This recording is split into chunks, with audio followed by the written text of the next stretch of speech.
Dünya gül istehsalı üzrə lider olan 5 dövlət. 5-ci yer Belçika. Dünya istehsalının 3%-ni verir, ümumi ixracatı isə bir neçə 100 milyon dollardır. 4-cü yer Kenya. Dünya istehsalının 7%-ni verir və ümumi ixracatı 700 milyon dolları keçir. 3-cü yer Ekvadordur ki, 9% istehsalla dünya ixracatının ümumi ixracatda 880 milyon dollar ixracatı vardır. İkinci yer Kolumbiyadır. Dünya istehsalının 19%-ni verir. İxracatı isə 2 milyard dolları aşmaqdadır. Və ən nəhayət birinci yer Niderlanddır ki, ümumi dünya istehsalının 52%-ni verir. Şəksiz liderdir bu sahədə və ümumi ixracatdakı payı isə 6,5 milyard dollardır. Amma ayrı-ayrı gül növləri üzrə də bu göstərici dəyişir.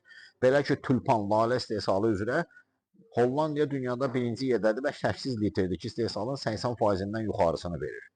Lakin orxideya üzrə birinci yerdə duran Tayvandır ki, dünya istehsalının 87%-i məhz onun əlindədir. Məsələn,